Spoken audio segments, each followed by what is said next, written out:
Hi everybody, JG Pasterjack here from Grassroots Motorsports Magazine.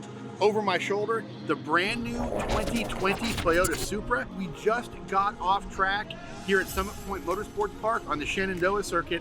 Our readers want to know, what is this car like as a track car? So I want to tell you a little bit about that today.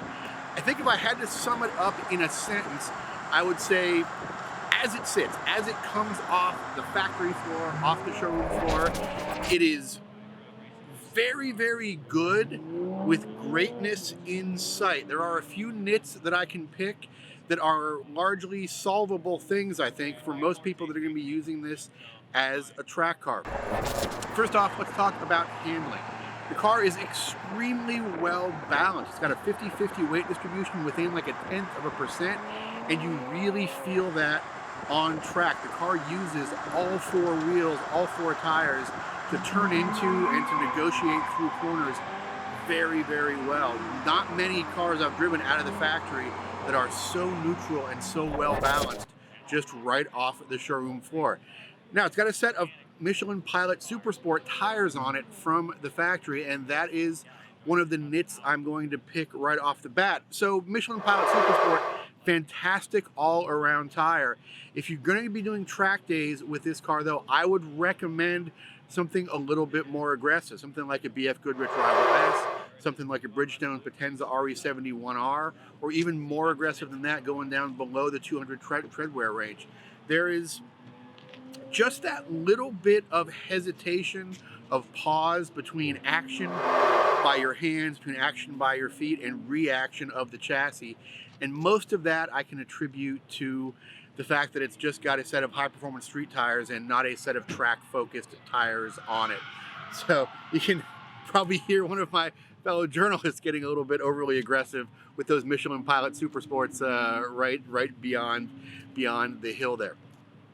So I want to talk about the braking a little bit, because the braking is particularly impressive. There's a couple of spots on this Shenandoah circuit where there's crests in the road where the car unweights, or where you need to maybe brake, do a little bit of trail braking, get some weight on the nose, get the car to turn. Even with the stock brake pads, the car responds very, very well to weight transfer braking adjustments. It's a very easy car to trail brake.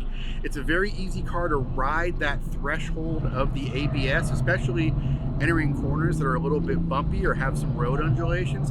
Really, really impressive on the brakes, and I think that's just something that's going to be improved upon even more with a more aggressive set of more track-focused brake pads. Now, handling-wise, again, I am impressed, but I think there are some very simple things that can be done to make it better. I was particularly impressed with the car, just like with the braking, over uneven spots in the road. There's a couple of spots here on the Shenandoah circuit that you're exiting a corner and there's road undulations, or you're unloading the car over elevation crest while you're turning in, while you're doing 2 and 3 things with the car at once, and it handled those really absolutely brilliantly. There were a couple of spots where you could unload the car and you could get into a little bit of a yaw situation, and what you tended to do is not really make any dramatic saves or heroic saves. You just kind of waited a little bit for the car to sort things out, and 9 times out of 10 it did. A few times you might lose momentum a little bit here or there, but the car never puts you in a situation where it's particularly out of shape, even with all of the electronic nannies off. And yes, there is a way to switch everything off. I tried it both in sport mode and with everything off, and sport mode is actually a really, really good compromise. If it was raining, I would happily go out in sport mode. It takes a little bit of the edge off, especially on corner exit. But with everything off, the car is still extremely, extremely manageable. The throttle profile it's a little weird, and it takes some getting used to. First off, as somebody that drives a lot of cars, it's odd getting into a Toyota that has a very BMW-like throttle profile, where that top end of the throttle travel is a little bit soft. It's not quite perfectly linear throughout the travel of the throttle for what type of response you're getting from the engine. Now the engine's never peaky and the boost never hits really, really hard, but it does swell a little bit, even though you have a tremendous amount of torque available from as low as, I think they were saying 1500 RPM. You have almost the entire 340 plus pounds of torque available to you from barely off of idle. There is a little bit of a what feels like a swell towards the top end, and it doesn't require a dramatic shift in driving technique, but it does require some timing, especially when you're exiting a bumpy corner right at the peak of the power. If you're right in the meat of the power band between about 4,000 and 6,000 RPM, it does require you to sort of time that a little bit to not upset the rear end of the chassis more than you have to. Now again, as I mentioned before, if the chassis does upset, the car does a very, very good job of sorting it out. It puts down power really, really well. The only time I was really getting into power oversteer situations was when I was forcing the issue, or when I was consciously or even accidentally making a mistake, but I was fairly quickly aware of my mistake, and the car communicates to you very well. Okay, you hit this bump a little hard with too much throttle. I'm going to bring the tail out a little bit. All you've got to do to bring it back is go neutral on the throttle, maybe back off the steering, maybe a little bit of both. The car works with you to bring itself back in, even without the nannies on. Sign of a very, very good chassis. Now, support-wise, seat-wise, I'm used to driving a car with a race seat, with a 3-point belt, and with a stock seat, even though it's a very, very good stock seat. Yeah, the capabilities of the car are a little bit beyond the capabilities of it to hold you in. I think with even more aggressive tires, you would notice that a little bit more. Can I legitimately complain about that? Not really, because it's got some of the better seats out there right now, and even for a wide dude like me, I can fit nicely in the seats, and as far as seats out of the factory go, they hold you up pretty darn well.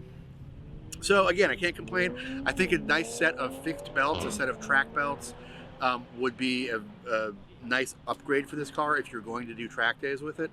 But overall, I'm very, very, very impressed.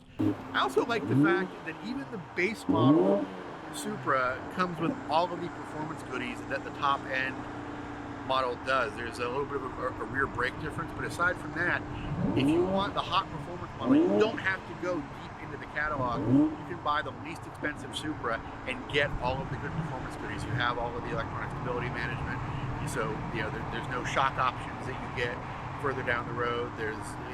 Everything comes with the base model, so it's a nice option to be able to, if you want just a car you're going to take to the track and you don't need it to have all the luxury stuff, you can buy the base model as well. Hey, it's me, that guy from before, except now I'm in a different place, because I just realized as we were about to put this video online that I completely forgot to talk about the transmission in the Supra. And there's a completely valid reason for that, and that's that it's fine. It's completely fine. Everybody's panicking. Oh my God, it's got an 8-speed automatic transmission instead of a traditional stick and clutch gearbox, or instead of a twin clutch. And it's an affront to God and man that we can't row our own gears. But it's fine. The ZF 8-speed in the Supra, okay, let me explain it this way. Here's what I like from a transmission. And this may not apply to you. You may be a purist and insist on rowing your own gears. But what I like from a transmission is I want to know what gear I'm in. I want to know how to get to the next gear.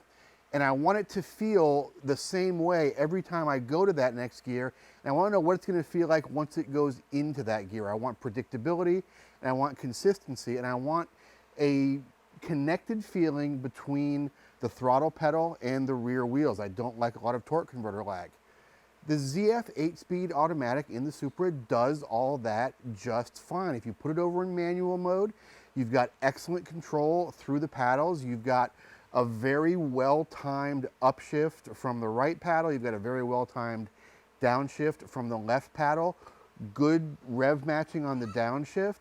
Not a lot of driveline lash or additional sort of sudden acceleration on the upshift. It times that upshift nicely and dials back the power just momentarily, just enough so you can maintain full throttle coming out of corners, even if you're upshifting while you still have some side load on the car.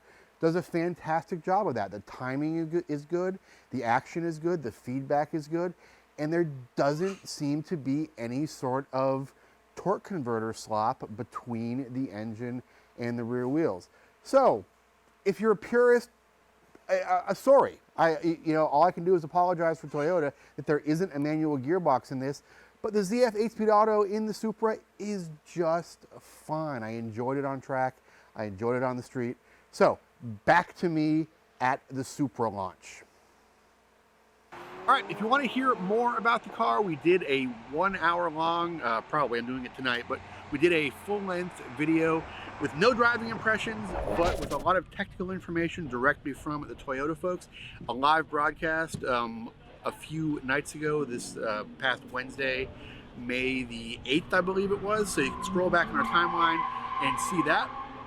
In the meantime, thank you for listening to me. Thank you for letting me talk to you a little bit about the 2020 Toyota Supra. And thanks to Toyota for inviting us out to ring this thing out. Anytime a manufacturer brings you out to the track and lets a bunch of journalists hammer on a car all day long, and there's no cooling issues, there's no brake issues, there's no issues with anything other than what you may have heard some of my colleagues here doing with the car on track, that tells me they have a pretty solid car in their hands. If you're going to buy a Supra, if you're going to take it out on track, I think you're going to have a great time. I would recommend more aggressive tires, more aggressive brake pads, maybe a little bit more aggressive alignment, a little bit of toe out in the front to get the thing to turn in more aggressively and really take advantage of the fantastic balance of the car. And I think you will have a winner on your hands. All right, folks, thank you very much for watching. We'll see you again soon.